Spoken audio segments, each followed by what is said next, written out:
বলিউডের chocolate boy খ্যাত অভিনেতা রণবীর কাপুর একের পর এক হিট সিনেমা উপহার দিচ্ছেন দর্শকদের। রণবীর অভিনীত এনিমেল সিনেমার উন্মাদনা এখনো কাজ করছে সিনেপ্রেমীদের মাঝে। এমন উন্মাদনার মধ্যেই রামায়ণ সিনেমায় রাম হয়ে পর্দায় আসছেন রণবীর।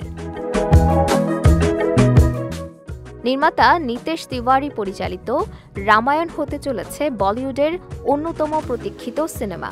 ভারতের সবচেয়ে ব্যয়বহুল এই সিনেমায় রণবীর কাপুরের বিপরীতে দেখা যাবে দক্ষিণী অভিনেত্রী সাই পল্লবীকে। সিনেমায় সাই পল্লবীকে দেখা যাবে সীতার ভূমিকায়।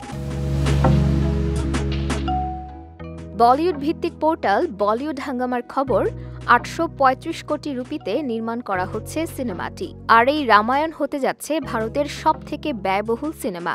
এই খরচ হচ্ছে শুধুমাত্র রামায়ণ সিনেমার পার্ট 1 বানানোর জন্য। রণবীর কাপুর অভিনীত ব্রহ্মাস্ত্র পার্ট 1 নির্মাণে খরচ হয়েছিল ৪৫০ কোটি রুপি। প্রভাস অভিনীত আদিপুরুষ সিনেমার বাজেট ছিল ৭০০ কোটি রুপি। এবার সেসব কিছুকে টপকে যাচ্ছে রামায়ণ। ২০২৬ সালে মুক্তি পেতে পারে রামায়ণের পার্ট 1। শোনা যাচ্ছে শুটিংয়ের পর ৬০০ দিন ধরে কেবল পোস্ট প্রোডাকশনের কাজ চলবে এই সিনেমার। রামায়ণ ছাড়া রণবীরকে সামনে দেখা যাবে আলিয়া ভাট ও ভিকি কৌশলের সঙ্গে লাভ অ্যান্ড ওয়ার সিনেমাতে।